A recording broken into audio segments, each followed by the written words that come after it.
ಪಟ್ಟಣದ ಪೆನುಗೊಂಡೆ ರಸ್ತೆಯ ಮಾರ್ಗದಲ್ಲಿರುವ ನಂಜುಂಡಪ್ಪ ಲೇಔಟ್ನಲ್ಲಿರುವ ಶಿರಡಿ ಸಾಯಿಬಾಬಾ ದೇವಸ್ಥಾನದಲ್ಲಿ ಗುರುಪೂರ್ಣಿಮೆ ಅಂಗವಾಗಿ ವಿಶೇಷ ಪೂಜಾ ಕಾರ್ಯಕ್ರಮವನ್ನು ಹಮ್ಮಿಕೊಳ್ಳಲಾಗಿತ್ತು.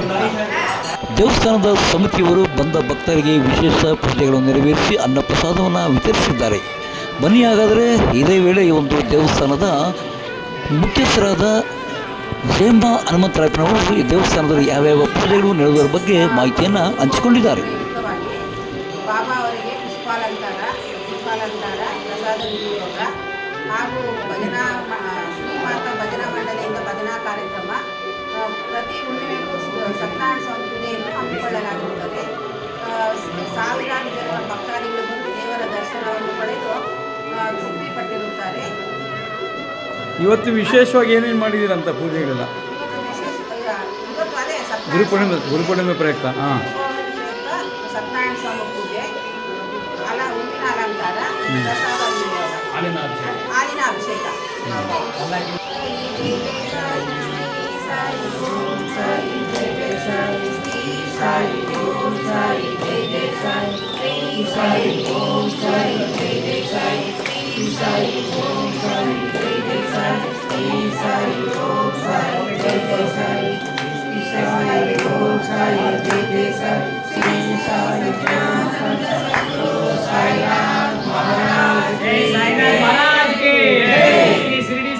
महाराज के, सद्गुरु साईनाथ महाराज के, जय श्री शिरडी साईनाथ महाराज के, राजाधिराज योगी राजा परब्रह्म श्री समर्थ सद्गुरु साईनाथ महाराज के.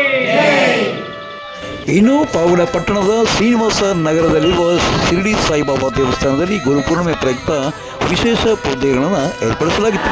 ಈ ವೇಳೆ ದೇವಸ್ಥಾನದ ಪ್ರಧಾನ ಅರ್ಚಕರು ಮಾಹಿತಿಯನ್ನು ಹಂಚಿಕೊಂಡಿದ್ದು ಹೀಗೆ.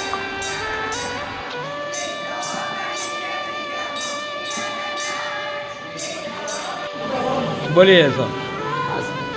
मध्याह्न आरती या गुरु पूर्णिमा का बहुत महत्व होता है. गुरु कोई गुरु हर एक वर्ष में एक बार आता है. गुरु पूर्णिमा बहुत पर्व है. गुरु पूर्णिमा से बहुत पुण्य पाप धर्म होते हैं. और अब शाम का आरती 6:05 पे और पालकी 5:15 पे, काकड़ सेज आरती 8:10 पे. ये गुरु पूर्णिमा का महिमा क्या है? गुरुपूर्णिमा बहुत बड़ा पर्व है.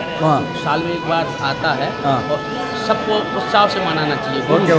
वो तो गुरु है ना. गुरु सबका गुरु है. ओके. जो दान दक्षिणा माने वो प्यार से करना चाहिए. ओके. आज गुरु के पूजा करके क्या क्या मिल रहा है भक्तों को? क्या क्या मिल रहा है भक्तों को? अपना जो कर्म धर्म पूजा है भक्ति है वो उनको प्राप्त हो रहा है. ओके. आप अगर हम हिंदू धर्म से पूरा भारत देश में गुरु के नाम से आपको सब अच्छा कर्म मिल रहा है. Okay. Thank you very much. ಇನ್ನು ಗುರುಪೂರ್ಣಿಮೆ ಪ್ರಯುಕ್ತ ಬೆಳಗಿನಿಂದ ರಾತ್ರಿವರೆಗೂ ಬಂದ ಭಕ್ತರಿಗೆ ತಿಂಡಿ ಮತ್ತು ಅನ್ನಪ್ರಸಾದವನ್ನು ವಿತರಣೆ ಮಾಡಲಾಯಿತು.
ಇಲ್ಲಿ ಮಹದೇವ್ ಜೊತೆ ಸತ್ಯ ಲೋಕೇಶ್ ಪಾವಡ ಪವರ್ ನ್ಯೂಸ್.